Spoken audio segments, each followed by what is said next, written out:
إن الحمد لله نحمده ونستعينه ونستغفره ونعوذ بالله من شرور أنفسنا ومن سيئات أعمالنا من يهده الله فلا مضل له ومن يضلل فلا هادي له أشهد أن لا إله إلا الله وحده لا شريك له وأشهد أن محمدا عبده ورسوله اللهم صل وسلم وبارك على نبينا محمد وعلى آله وصحبه أجمعين.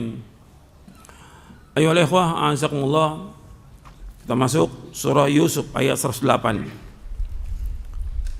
Ini berkaitan dengan dakwah harus dengan ilmu. Perhatikan ya, dakwah wajib dengan ilmu. Allah berfirman di dalam surah Yusuf di ayat 108, Qul hadhihi sabili ad'u ila Allahi ala basiratin ana wa man ittaba'ani wa subhanallahi wa ma ana minal musyrikin. Qul hadhihi sabili, katakanlah ini jalanku. Ad'u ila Allah, aku mengajak manusia ke jalan Allah. Ala basiratin, dengan dasar ilmu dan keyakinan. Ana wa man ittaba'ani, aku dan orang-orang yang mengikuti aku. Wa subhanallahi wa ma ana minal musyrikin, dan maha suci Allah dan aku tidak termasuk orang-orang yang berbuat syirik. Di dalam ayat ini, dalam surah Yusuf ayat 108, Allah menyebutkan qul hadhihi sabili, katakanlah ini jalanku, ini manhajku, ini caraku dalam berdakwah, mengajak manusia untuk mengucapkan dua kalimat syahadat, asyhadu an la ilaha illallah wa asyhadu anna Muhammad Rasulullah. Aku mengajak manusia untuk mentauhidkan Allah Subhanahu wa taala. Jadi ditunjukkan kepada manusia, ini jalanku, ini caraku, ini manhajku. Menunjukkan bahwa dakwah itu ditampakkan kepada manusia. Enggak ada dalam Islam dakwah sembunyi-sembunyi, enggak ada. Jadi betul harus tampakkan kepada manusia dakwah ini. Tunjukkan ini jalan yang aku tempuh. Ini caraku, ini manhajku. Mengajak manusia untuk mengucapkan dua kalimat syahadat, asyhadu an la ilaha illallah wa asyhadu anna Muhammad Rasulullah. Dan juga mengajak manusia untuk mentauhidkan Allah Subhanahu wa taala. Ad'u ila Allah, aku mengajak manusia ke jalan Allah. Artinya dia mengajak manusia ke jalan Allah, bukan kepada dirinya, bukan kepada kelompoknya, bukan kepada golongannya, bukan. Maka dikatakan oleh Syekh Muhammad bin Abdul Wahhab rahimahullah, di ayat ini ada tanbih alal ikhlas, ada peringatan tentang wajibnya kita ikhlas dalam berdakwah, tidak mengharapkan sesuatu dari manusia, dan mengajak manusia ke jalan Allah ala basirah, dengan dasar ilmu. Jadi dakwah itu harus dengan ilmu. Enggak boleh masuk ke medan dakwah kecuali orang berilmu. Enggak boleh masuk ke medan dakwah kecuali orang berilmu.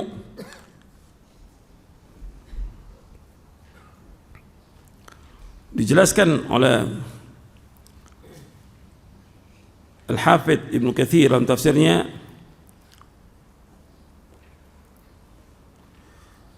bahwa beliau mengatakan bahwa dakwah ini yang Nabi mengajak manusia kepada Allah dengan dasar ilmu dan keyakinan dan bukti yang jelas dengan secara akal, dan juga bukti yang jelas secara dalil syar'i. Jadi dia harus betul-betul belajar Quran, belajar sunnah sampai dia paham, kemudian baru dia berdakwah. Kemudian Ibnu Qayyim juga menjelaskan, itu Ibnu Katsir dalam tafsirnya ketika menafsirkan ayat ini. Ibnu Qayyim Al-Jauziyah rahimahullah mengatakan, artinya agar engkau ketika berdalil mencapai derajat ilmu yang tertinggi, yaitu basirah, yaitu ilmu. Dan apabila seorang sudah mencapai derajat basirah, ilmu bagi mata hatinya terlihat sangat jelas, sebagaimana dia melihat sebuah benda dengan mata kepalanya. Demikian itulah kekhususan yang dimiliki oleh para sahabat radhiyallahu anhum ajma'in, yang tidak dimiliki oleh umat Islam yang lain. Ini adalah derajat yang tertinggi yang dimiliki oleh para ulama. Dalam kitabnya Madarijus Salikin, di juz yang kedua halaman 502 yang diterbitkan oleh Darul Hadits Kairo, Ibnu Qayyim menjelaskan bahwa ilmu yang mendalam itu dikuasai oleh para sahabat, karena Allah mensifatkan para sahabat dengan orang-orang yang diberikan ilmu. Allah mensifat para sahabat dengan orang yang diberikan ilmu. Jadi para sahabat itu Allah sifatkan dengan ilmu, berarti mereka ini orang-orang yang dalam ilmunya para sahabat, sehingga mereka melihat segala sesuatu itu dengan ilmu, dengan dasar ilmu. Antum lihat di dalam surah Saba, Allah mensifatkan para sahabat radhiyallahu anhum ajma'in dengan orang-orang yang berilmu dan orang yang mendalam ilmunya. Di ayat 6 dalam surah Saba ayat 6, wa yaral ladzina utul ilma alladzi unzila ilaika min rabbika wal haqq wa yahdi ila siratil azizil hamid. Wa yaral ladzina utul ilma alladzi unzila ilaika min rabbika wal haqq wa yahdi ila siratil azizil hamid. Dan orang-orang yang diberikan ilmu itu para sahabat. Dalam tafsirnya disebutkan orang yang diberikan ilmu itu para sahabat. Yang diturunkan kepadamu Muhammad dari Rabbmu itu benar. Artinya para sahabat meyakini dengan seyakin-yakinnya bahwa apa yang Allah turunkan kepada Nabi Muhammad SAW itu benar, dan menunjuki manusia ke jalan Allah yang maha gagah dan maha terpuji. Jadi Allah menyebutkan tentang para sahabat dengan apa? Ilmu. Orang-orang yang diberikan ilmu oleh Allah SWT. Jadi para sahabat Allah sifatkan dengan ilmu. Nah, itu harus kita ingat tuh. Para sahabat radhiyallahu anhum ajma'in disifatkan oleh Allah dengan ilmu.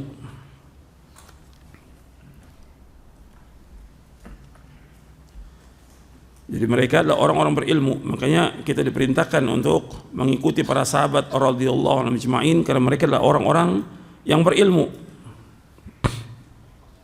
Dan Allah sifatkan mereka adalah orang-orang yang tunduk. Banyak Allah mensifatkan. Saya bawakan tentang para sahabat, sifat-sifatnya mereka dalam buku Mulia dengan Manhaj Salaf. Nanti antum bisa lihat itu. Kemudian tentang ilmu ini berkaitan dengan dakwah, kata Imam Ibnu Qayyim rahimahullah, apabila dakwah mengajak manusia ke jalan Allah merupakan kedudukan yang mulia dan utama bagi seorang hamba, maka hal itu tidak akan dapat terlaksana kecuali dengan ilmu. Dengan ilmu seorang berdakwah, dan kepada ilmu dia berdakwah. Maka bahkan demi sempurnanya dakwah, ilmu harus dicapai sampai batas usaha yang maksimal. Saya ulangi lagi, kata Ibnu Qayyim, bahkan demi sempurnanya dakwah, ilmu harus dicapai sampai batas usaha yang maksimal. Cukuplah ini bukti betapa mulianya ilmu yang pemiliknya mencapai kedudukan ini. Sungguh Allah memberi karunia kepada siapa yang Allah kehendaki. Di dalam kitab Miftah dari Sa'adah oleh Imam Ibnu Qayyim di juz yang pertama halaman 476 yang ditaklik dan ditakhrij oleh Syekh Ali Hasan Ali Abdul Hamid. Jadi untuk perhatikan bahwa orang yang berdakwah dia wajib apa di sini? Berilmu. Dia wajib nuntut ilmu, dia wajib belajar, dan dia wajib mencapai ilmu sampai batas yang maksimal. Kalau kita lihat sekarang ini di medan dakwah, orang nggak berilmu masuk, dan nggak boleh dia masuk ke medan ilmu. Tidak boleh, orang yang tidak berilmu nggak boleh masuk ke medan dakwah, dan ini pasti merusak, pasti udah ngerusak. Jadi orang yang nggak punya ilmu berdakwah ini ngerusak. Jadi dia harus belajar dan belajar. Di mana dia belajar? Sekarang banyak orang nggak punya ilmu berdakwah, bahkan baru tobat berdakwah. Tobat, dia dari pendeta masuk Islam dakwah. Punya ilmu apa dia? Pelawak tobat dakwah. Ada nggak pelawak tobat dakwah? Allah musta'an. Penyanyi tobat dakwah, pemusik tobat dakwah. Nggak punya hak dia untuk berdakwah. Tidak punya hak sama sekali, dan haram bagi dia untuk berdakwah. Karena apa? Karena dia nggak punya ilmu, dan ini merusak. Sekarang ketika dia nggak punya ilmu, apa yang disampaikan? Kata pepatah Arab, faqidu syai' la yu'ti. Orang yang nggak punya sesuatu nggak akan bisa menyampaikan sesuatu, nggak akan bisa memberikan sesuatu. Faqidu syai' la yu'ti. Dia harus belajar dan belajar. Kewajiban dia ketika dia tobat, kewajiban dia apa? Belajar. Ketika dia hijrah, dia wajib belajar. Baik yang laki maupun perempuan. Jangan bikin komunitas sendiri, jangan. Jangan bikin kelompok. Ini bikin pecah belah. Dia harus belajar. Dan semuanya harus belajar. Saya dengan antum sama, kita sebagai talibul ilm dan terus wajib kita belajar. Wajib kita membaca. Jangan maju ke medan dakwah padahal dia nggak punya apa-apa. Ini yang bikin rusak ini. Banyak udah. Bukan satu lagi, ratusan bahkan lebih daripada itu. Kalau yang nisbatkan ke salaf itu udah ratusan. Nisbatkan ke salaf udah ratusan. Gimana yang umumnya? Ribuan kali itu yang jadi dai. Dai jadi-jadian namanya, gitu. Gak punya ilmu sama sekali. Ini ngerusak. Gak boleh dia masuk di medan itu. Dia harus sabar belajar. Berapa tahun? Ya puluhan tahun dia belajar. Gak sabar. Sekarang kan banyak sudah. Ceramah kesana kemari, bahkan ada yang pasang tarif lagi, baru tobat. Karena dia waktu dia sebelum hijrah dia punya maisha yang haram, sekarang dia tobat. Dia pengen dapat seperti itu lagi. Ini kan merusak dakwah dan menyusahkan kaum muslimin, orang-orang seperti ini. Dari ayat ini ada banyak fawaid yang dapat kita ambil.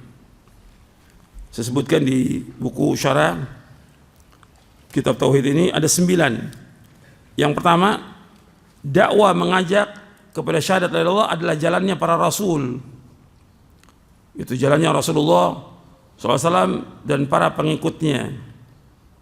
Dakwah mengajak kepada syahadat la ilaha illallah adalah jalannya Rasulullah SAW dan para pengikutnya.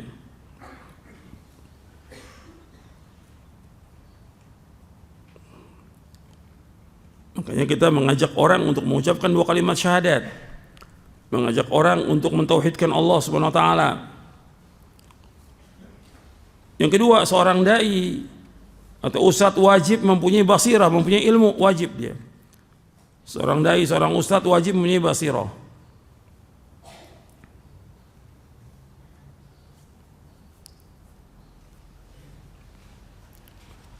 Jadi wajib dia punya ilmu. Yang ketiga, setiap dai wajib mengetahui apa yang didakwakannya dan apa yang dilarang di dalamnya. Yang ketiga, setiap dai wajib mengetahui apa yang didakwakannya dan apa yang dilarang di dalamnya. Kalau disebutkan setiap dai wajib mengetahui apa yang didakwakannya dan apa yang dilarangnya, yang pertama kali yang wajib dia ketahui apa? Tentang apa? Tauhid. Berarti dia harus belajar tuh, harus baca kitab tauhid. Dan beberapa kali ditamatkan kitab tauhid itu. Dia baca, dia harus paham. Baca ilmu itu untuk dipahami. Ulangi lagi. Dia baca lagi. Nggak cukup sekali. Para ulama kan ketika menamatkan kitab itu bukan sekali. Ada yang namatkan Sahih Bukhari 5 kali, ada yang 50 kali, bahkan ada yang 500 kali. Gitu. Jadi nggak cukup sekali. Ini gimana para dai mau dakwah sedangkan dia sendiri nggak baca kitab? Gimana dia mau dakwah? Ini ngerusak ini. Orang-orang yang ngerusak. Dia wajib mengetahui yang pertama kali tentang tauhid. Kemudian dan apa yang larang? Yang larang apa? Yang paling besar syirik. Dia harus tahu dan harus dia tahu dengan rinci. Seperti disebutkan oleh Syekh Saleh bin Abdul Aziz Al-Syekh di dalam kitabnya. Beliau menyebutkan bahwa berdakwah mengajak manusia kepada Allah, ada dakwah kepada rinciannya. Coba banyak orang berdakwah ini hanya sifatnya global. Harus tahu rinciannya dakwah itu. Jadi dakwah mengajak pada hal yang ditunjukkan oleh tauhid dan mengajak untuk menafikan kesyirikan terhadap Allah dalam rububiyah, uluhiyah dan asma wa sifat. Dan dia harus tahu dan harus dia mencontohkan, karena kesyirikan banyak. Orang menyembah kubur, menyembah batu, menyembah pohon, kemudian dia pakai jimat dan yang banyak lah seperti yang sudah kita bahas di syarah akidah.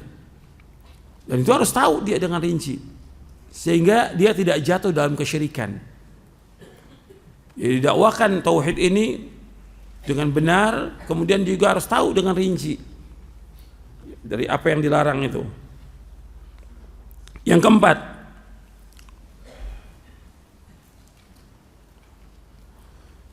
wajib berdakwah mengajak manusia ke jalan Allah.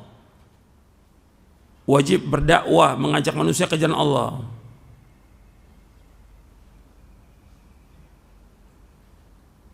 Maksudnya mengajak manusia kepada agama Allah. Mengajak manusia ke jalan Allah maksudnya kepada agama Allah. Mengajak manusia kepada apa? Quran dan sunnah, dalil. Diajak mereka untuk berpegang teguh kepada Quran dan sunnah ala fahmi salaf. Mengajak manusia. Dan tidak boleh berdakwah mengajak manusia untuk kepentingan pribadi. Masih ada lanjutannya. Tidak boleh berdakwah mengajak manusia kepada kepentingan pribadi, golongan,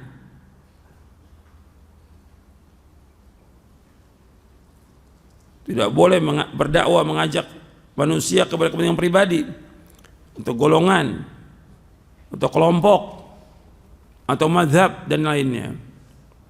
Sebab ayatnya jelas, ad'u ilallah, aku mengajak manusia ke jalan Allah. Bukan kepada pribadi, bukan kepada kelompok, bukan kepada golongan, bukan kepada partai, bukan. Mengajak manusia ke jalan Allah. Dan ini harus terus diingatkan itu. Dan yang kelima, wajib ikhlas dalam berdakwah. Wajib ikhlas dalam berdakwah.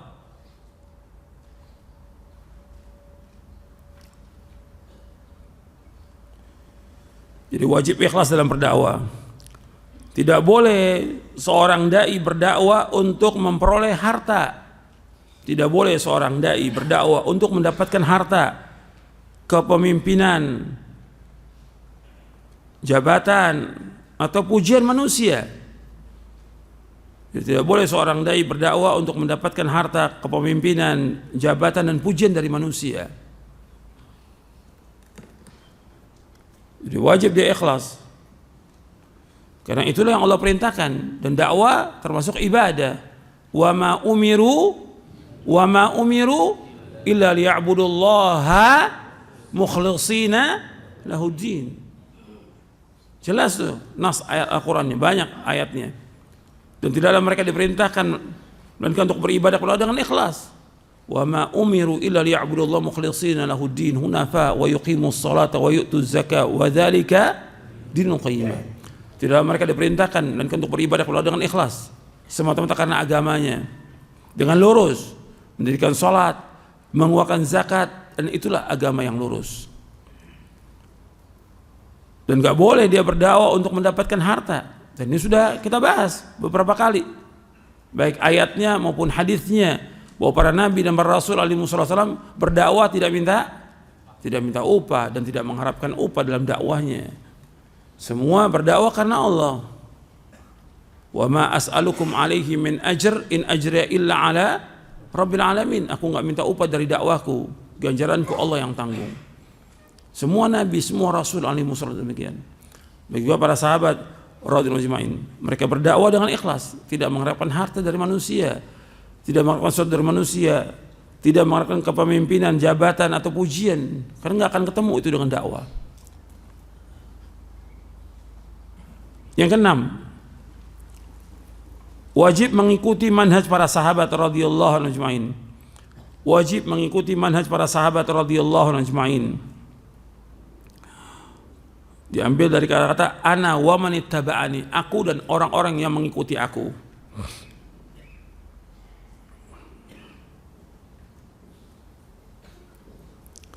Wajib mengikuti manhaj para sahabat, karena para sahabatlah orang pertama kali menuntut ilmu. Yang pertama kali menuntut ilmu para sahabat. Yang pertama kali mendengarkan wahyu para sahabat. Yang pertama kali mengamalkan ilmu siapa? Para sahabat. Yang pertama kali mendakwahkan ilmu para sahabat. Maka kita wajib mengikuti jalannya mereka. Wajib. Yang ketujuh, wajib mensucikan Allah dari berbagai sifat kurang dan aib. Wa subhanallah, Yang ketujuh, wajib mensucikan Allah dari berbagai sifat kurang dan aib.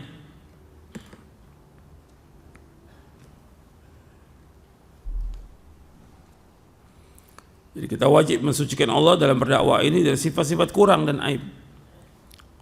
Jadi apa aja yang terbetik, terlintas, atau yang sudah dilakukan oleh manusia, kita wajib mensucikan Allah Subhanahu wa ta'ala dari sifat-sifat kurang, dari sifat-sifat aib.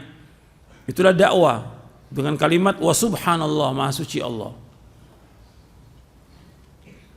Seperti Allah sebutkan yang mudah aja, Allah menyebutkan tentang sifat yang mulia bahwa Allah itu tunggal. Allah tidak melahirkan, Allah tidak lahirkan. Qul huwallahu ahad, Allahus samad, lam yalid wa lam yulad wa lam yakul lahu kufuwan ahad. Dari ayat itu aja udah jelas tuh. Qul huwallahu ahad, Allahus samad, lam yalid wa lam yulad wa lam yakul lahu kufuwan ahad. Allah itu tunggal. Dan Allah tempat bergantung seluruh makhluk. Dan seluruh makhluk menuju kepada Allah Ta'ala. Allah tidak melahirkan, Allah tidak dilahirkan. Dan enggak ada yang sama dengan Allah. Sama seperti ayat laisa kamitslihi syai'un wa huwas samiul basir. Enggak ada satupun yang sama dengan Allah. Allah itu Maha mendengar, dan Allah Maha mendengar, Allah Maha melihat. Jadi kita wajib mensucikan Allah dari sifat-sifat yang kurang, dari sifat aib. Allah sudah sebutkan sebagian dalam Al-Quran, tapi kita harus tegaskan lagi. Allah sudah sebutkan dalam Al-Quran bahwa Allah tidak pernah disentuh oleh ngantuk dan tidur selama-lamanya, azali wa abadi, la ta'khudhuhu sinatun wa la naum. Allah enggak pernah ngantuk, enggak selama-lamanya. Allah enggak pernah capek, Allah enggak pernah lelah. Wa ma massana min lughub. Allah enggak pernah capek, enggak pernah lelah. Nabi juga mensifatkan Allah bahwa Allah itu matanya melihat, tidak seperti Dajjal. Inna rabbakum laisa bi'awar. Sesungguhnya Rabb kalian tidak buta sebelah. Kalau Dajjal buta sebelah. Allah Maha melihat dengan sempurna. Banyak ayat dan hadis yang mensucikan Allah. Kita wajib demikian. Bahwa Allah punya sifat rahim, Allah Maha adil. Ketika terjadi bencana, terjadi musibah, terjadi petaka, kita wajib mensucikan Allah. Yang melakukan perbuatan di langit dan di bumi siapa? Allah. Fa'alun lima yurid. Allah berbuat apa yang Allah kehendaki. Semuanya berjalan dengan kehendak Allah. Apa yang Allah tidak kehendaki tidak akan terjadi. Kalau Allah tidak kehendaki nggak terjadi. Tapi kalau Allah kehendaki terjadi apa aja? Apakah itu gempa? Apakah itu kebanjiran, apakah kebakaran, apakah kematian, atau apa aja, musibah dan petaka, semua berjalan dengan kehendak Allah. Dan kita wajib mensucikan Allah. Jangan mengatakan kok Allah tidak adil, Allah kok tidak sayang. Allah sayang. Dan Allah Maha adil. Bahwa Allah tetapkan demikian dengan hikmah yang sangat besar, yang manusia tidak tahu. Dan Allah tidak boleh tanya tentang apa yang Allah perbuat. La yus'alu amma yaf'alu wa hum yus'alun. La yus'alu amma yaf'alu wa hum yus'alun. Allah enggak boleh tanya tentang apa yang Allah perbuat. Tapi mereka akan tanya. Kita wajib mensucikan Allah. Semua yang terjadi di langit bumi, apakah bentuknya kelaparan, kesulitan, kesusahan, gempa, itu bentuk kasih sayang Allah kepada hambanya. Karena dengan itu Allah akan menghapuskan dosa mereka. Allah ingin mengangkat derajat mereka. Allah ingin manusia ini bertaubat kepada Allah. Allah ingin kembalikan mereka kepada jalan yang benar. Banyak hikmahnya, ratusan hikmah kata Ibnu Qayyim, ribuan hikmah yang bisa kita gali dari musibah yang menimpa manusia. Kita wajib apa? Mensucikan Allah. Jangan sampai sekali mengatakan kok begini Allah, kok seperti, nggak boleh. Hati-hati itu. Kita wajib mensucikan dan ingatkan kepada manusia. Kita wajib mensucikan Allah karena Allah Arhamur Rahimin. Allah Maha sayang dan Allah Maha adil. Allah Maha bijaksana. Kita wajib menetapkan semua sifat-sifat yang mulia bagi Allah Ta'ala. Gak boleh menetapkan sifat-sifat yang apapun yang terjadi pada diri kita, keluarga kita, masyarakat, semuanya bentuk kasih sayang Allah kepada kita. Karena Allah itu Arhamur Rahimin. Kita belum tahu hikmahnya, tapi itu kasih sayang Allah Ta'ala. Perhatikan, Allah tidak pernah berbuat zalim kepada hambanya.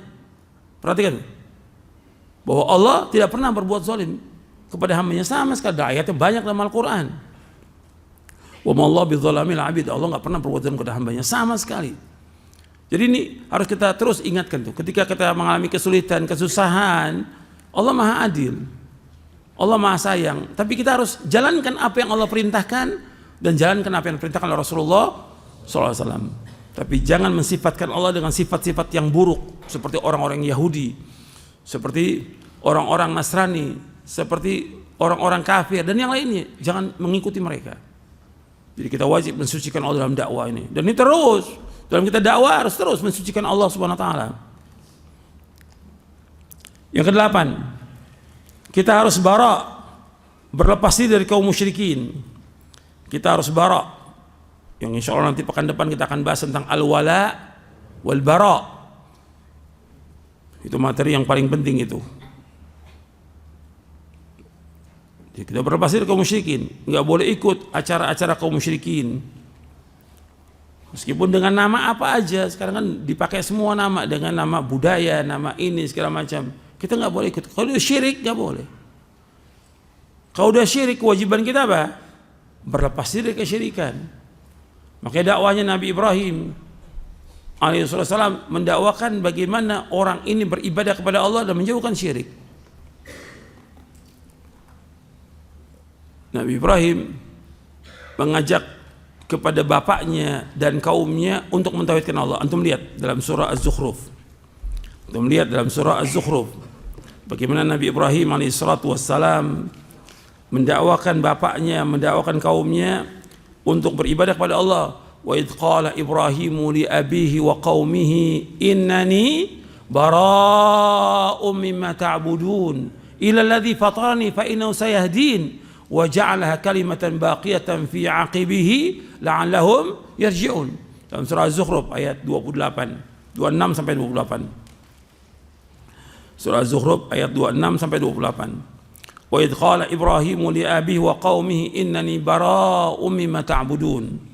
Dan ingatlah tatkala Ibrahim berkata kepada bapaknya dan kaumnya. Dakwah ini disampaikan kepada manusia. Innani bara'um mimma ta'budun. Aku berlepas diri dari apa yang kalian sembah. Bukan ikut cara penyembahan mereka, bukan, berlepas diri. Berlepas diri dari mereka yang mereka menyembah patung, pohon, batu, matahari, bulan dan yang lainnya. Nabi Ibrahim berlepas diri mereka. Kemudian setelah itu Nabi Ibrahim alaihissalam mengatakan illa alladzi fatarani, kecuali zat yang telah menciptakan aku, fa innahu sayahdin, maka Allah akan menunjuki aku. Patung-patung, pohon-pohon, batu-batu, mereka tidak bisa menciptakan. Siapa aja, apakah dia ulama, nggak bisa menciptakan. Yang kedua, nggak bisa menunjuki. Nabi Ibrahim menyebutkan dua di sini. Illa alladzi fatarani fa innahu sayahdin. Kecuali zat yang telah menciptakan aku dan menunjuki aku. Karena yang bisa menunjuki manusia hanya satu, ya Allah SWT. Yang lain nggak bisa menunjuki. Allah yang menyesatkan manusia dan Allah yang menunjukkan manusia. Kemudian setelah itu wa ja'alaha kalimatan baqiyatan fi 'aqibihi la'allahum yarji'un. Dan Allah menjadikan kalimat itu sebagai kalimat yang kekal pada anak keturunannya agar mereka kembali kemana? Kembali kepada kalimat ini. Itu kalimat apa? La ilaha illallah. Agar semua manusia kembali kepada kalimat ini. Dan ini yang harus kita ajarkan dan ini yang harus kita dakwakan siang dan malam. Bagaimana umat ini mentauhidkan Allah Subhanahu wa taala. Jadi kita berlepas diri dari semua bentuk kesyirikan.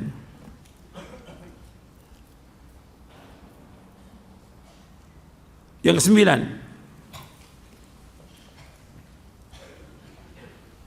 orang muslim tidak cukup dengan tidak menyekutukan Allah. Orang muslim tidak cukup dengan tidak menyekutukan Allah. Namun wajib baginya menjauhi orang-orang yang berbuat syirik agar tidak menjadi seperti mereka. Saya ulangi, yang kesembilan, orang muslim tidak cukup dengan tidak menyekutukan Allah.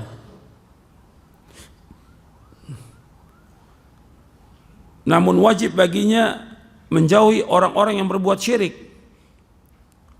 agar tidak menjadi seperti mereka. Dan pembahasannya nanti pekan depan ini. Poin yang ke-8 ke-9 ini pekan depan tentang al-wala wal bara. Jadi dia nggak cukup mengatakan saya nggak menyekutukan Allah, tapi dia juga wajib menjauhkan orang berbuat syirik agar tidak menjadi seperti mereka. Karena ketika dia bergabung dengan orang-orang musyrik, ya dia akan jadi seperti mereka. Berteman dengan orang-orang musyrik, dia akan jadi seperti mereka. Bahkan ketika dia tinggal bersama orang musyrik, dia akan jadi seperti mereka. Maka Nabi berlepas diri dari orang-orang yang tinggal bersama kaum musyrikin. Berlepas diri Nabi. Jadi betul-betul untuk menjaga akidah itu kita harus mencari lingkungan yang betul-betul mengajak untuk mentauhidkan Allah Subhanahu wa taala. Jelas sampai sini? Mudah-mudahan yang saya sampaikan bermanfaat. Wassalamualaikum Muhammadin sallallahu alaihi wa sallam wa akhiru da'wana alhamdulillahirabbil alamin.